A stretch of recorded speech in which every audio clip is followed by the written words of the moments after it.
When you think about what Obama did with his cabinet versus what Trump is trying to do now with RFK Jr., Tulsi Gabbard, Elon Musk, some of these people, most of them, what's funny about all four of those people were generally 8 years ago, 10 years ago, were Democrats. But I'm curious at your thoughts on who do you think was truly building more of a team of rivals? We're seeing that with the this new administration taking hold with traditional Democrats, lifelong Democrats, RFK Jr., Tulsi Gabbard, coming together saying, here's one thing we can agree on. They're saying, we have differences in policy. This is literally the words of RFK Jr.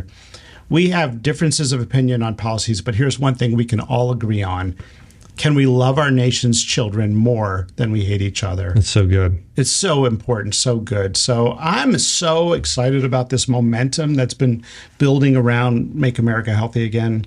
I mean, first time we're talking about it. This was historically a kind of liberal Democrat issue, and people who are just intellectually honest have been very interested in it. Yep. I don't know why any topic in America takes partisan lines, right? If I say, hey, I can take out the tail of the pancreas by preserving the spleen, it somehow becomes like a Republican position, or a Democrat has. It's insane. It's insane, right? It's like antibodies and natural immunity. Like somehow the antibodies are now Democrats and the B cells are Republicans. You know, when we went to this thing at Kellogg's, it became a political thing. I'm like, listen, I had HD as a kid. I did food colorings. I got off them. I helped patients get off of them. And ADHD got better. Food allergies got better. GI issues got better. But that's somehow, it has all become so political. You know, RFK, I had an opportunity to be a keynote speaker with him at, it was called the Autism One Conference. It's something Jenny McCarthy would put on every year. This is probably about maybe 5-6 years ago. I had a chance to really connect with him there. And I was just blown away with him there in terms of like, one thing that impressed me so much about him is he actually really cares.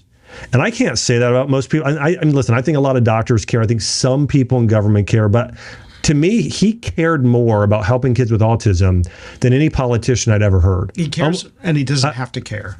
That's right. And he cares. It's amazing. I mean, he's really the quintessential environmental attorney of our era. I mean, no one was talking about many of these chemicals and pollutants with the vigor and the platform that he has been. Yeah. And here's the thing, you know, like he would have gone Democratic or Republican. Like he just wanted to help kids get healthy. And I just have a tremendous amount of respect for him for that. Have you had any chance to sort of correspond or speak with him or work with him at all? I've enjoyed my conversations with Bobby. I think he's perfectly aligned with everything we're trying to do to address school lunch programs, chronic diseases, and talk about the medical establishment's sort of groupthink to ignore all of these issues, ignore the root causes of all the conditions we treat and medicate. It's unbelievable. Yeah. And we're going to watch all these diseases skyrocket right in front of our eyes in our lifetime. Diseases that were rare, that are still rare in parts of the world, exploding right in front of our eyes. And no one has been brave enough to talk about these root causes until we've gotten this new enthusiasm.